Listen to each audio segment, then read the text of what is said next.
કહેવાય કે જ્યારે પણ કલયુગ આવે તો એમાં સૌથી પહેલી કલયુગની અસર કોની ઉપર થાય કે જે બહુ મોટા મોટા જ્ઞાની હોય. શેના માટે? કારણ કે બે પ્રકારના લોકો હોય, એક એ કે જે દિશા બતાવે અને બીજા એ કે જે દિશા પ્રમાણે ચાલે. તો કલિકાલ વિચાર કરે કે આટલા બધા લોકોને હું પકડવા જાઉં એના કરતા કે જે પોતાના વિચારો કહેતા હોય એને પકડું. તો શું કર્યું? મોટા મોટા જ્ઞાનીઓની આંખોની ઉપર જે આવરણ આવ્યું અને શું કરવા લાગ્યા? શાસ્ત્રની વાત કરવાની જગ્યાએ એ પોતાના સ્વતંત્ર વિચારો અને પોતાના સ્વતંત્ર મત વર્ણન કરવા લાગ્યા. અને આપણી ભારતીય પરંપરામાં, વૈદિક પરંપરાની અંદર નાસ્તિક કોને કહેવાય? એ નહીં કે જે ભગવાનને ન માને. નાસ્તિક એને કહેવાય કે જે વેદને ના માને. અહીંયા સુધી કે ભગવાન પણ જ્યારે અવતાર લે છે અને વેદથી વિરુદ્ધ વાત કરે છે ને, ત્યારે એ મતને પણ નાસ્તિક મત કહેવાય. બૌદ્ધ ઇત્યાદિ મત જે છે, તમે ફિલોસોફીની ભાષામાં જોશો તે નાસ્તિક મત કહેવાય. બોલે કેમ? કારણ કે શાસ્ત્રથી વિરુદ્ધ વાત કરે. તેમ જ્યારે મોટા મોટા જ્ઞાનીઓ શાસ્ત્રથી વિરુદ્ધ વાત કરી, શાસ્ત્રને એક સાઈડમાં મૂકી પોતાના મૌલિક વિચારો, અને જો વૈદિક ધર્મમાં અને આપણા સનાતન સંસ્કૃતિની અંદર મૌલિક વિચારોનું મહત્વ નથી. જ્યારે કોઈ પણ વાત આપણે કહેતા હોઈએ તો એ વેદોમાં છે, એનું વર્ણન ભગવદ્ ગીતામાં છે, એનું વર્ણન ભાગવતમાં છે, એનું વર્ણન આપણા ઋષિ મુનિઓએ કહ્યું છે. યદિ કહ્યું હોય તો એ મત કહેવાય, એના સિવાય મૌલિક વિચાર કહેવાય. અને મૌલિક વિચારોને આપણે ત્યાં સ્થાન નથી યદિ એ શાસ્ત્રથી વિરુદ્ધ જતું હોય. અને એટલા માટે કલિકાલ તમચ્છન્ન, જ્યારે કલિકાલ આવ્યો અને કલિકાલની અંદર લોકો બધા અલગ અલગ મતો કરવા લાગ્યા કે આમ કરો ભગવાન જલ્દી મળે, આમ કરો આત્માનું કલ્યાણ થઈ જાય, આમ કરો.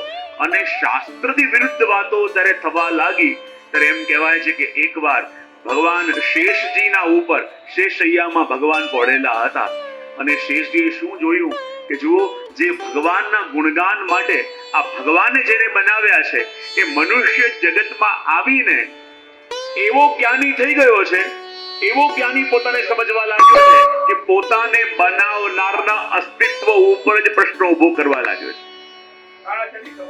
જે મનુષ્યનું સર્જન ભગવાને કર્યું, આ જગતના લોકો એવી બુદ્ધિ ફેરવી કે પોતાનું સર્જન જેને કર્યું છે ને એ સર્જકના અસ્તિત્વ ઉપર પ્રશ્ન ઉભો થવા લાગ્યો. ત્યારે શેષજી કે જેની સૈયામાં પડેલા હતા, એમની આંખોમાંથી અશ્રુબિંદુ ટમક્યા અને અશ્રુબિંદુ પ્રભુના કપોલ ઉપર પડ્યા. પ્રભુ ચોંક્યા અને કહ્યું કે આ શું થયું?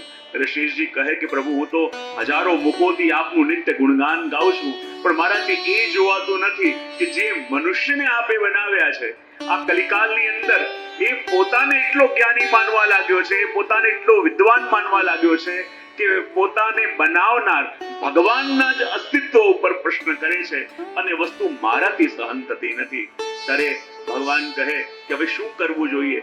ત્યારે પ્રભુને પોતાને વિચાર આવ્યો કે અનેક જીવોને મેં મોકલ્યા, પણ એ બધાએ પોતાની વાત કરી, પણ જ્યારે હું પોતે હવે કોઈક સ્વરૂપે જઈશ તો આ કાર્ય થઈ શકશે.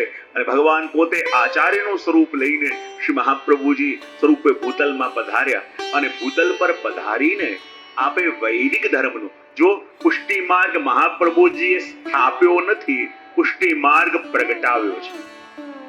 સ્થાપવો અને પ્રગટાવવો બંનેમાં ભેદ છે. સ્થાપવો કોને કહેવાય? કે જે પોતે એસ્ટાબ્લિશ કર્યું હોય.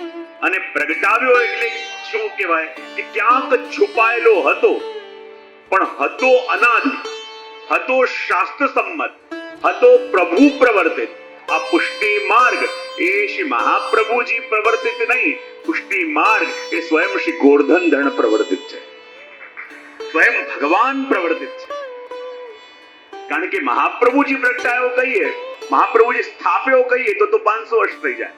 મહાપ્રભુજીએ પ્રગટાવ્યો, પુષ્ટિ માર્ગ પ્રગટાવ્યો કહીએ છે ને, દૈત્યોનો નાશ નવાયો. પ્રગટાવ્યો એટલે ક્યાં, કેવી રીતે પ્રગટાવ્યો? એટલે હતો ખરા, પણ છુપાયેલો હતો. બોલે ક્યાં છુપાયેલો હતો?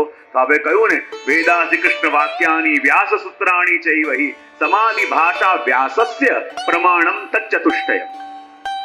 આ 4 જગ્યાએ પુષ્ટિ માર્ગ સંતાયો હતો, જેનું મંથન કરી, જેનું દોહન કરીને મહાપ્રભુજી પ્રગટાયો. ક્યાં ક્યાં? વેદા એટલે કે વેદોમાં, વેદા શ્રી કૃષ્ણ વાક્યાની, કૃષ્ણ વાક્યાની એટલે ભગવદ્ ગીતા, વેદા શ્રી કૃષ્ણ વાક્યાની વ્યાસ સૂત્રાણી ચૈવહી, અને વ્યાસ સૂત્રો એટલે બ્રહ્મસૂત્ર, અને શ્રીમદ ભાગવત. આ 4 શું કહેવાય પુષ્ટિ માર્ગમાં? પ્રસ્થાન ચતુષ્ટ. શું કહેવાય? વેદાંતમાં પ્રસ્થાન ત્રય સ્વીકાર કરાવે.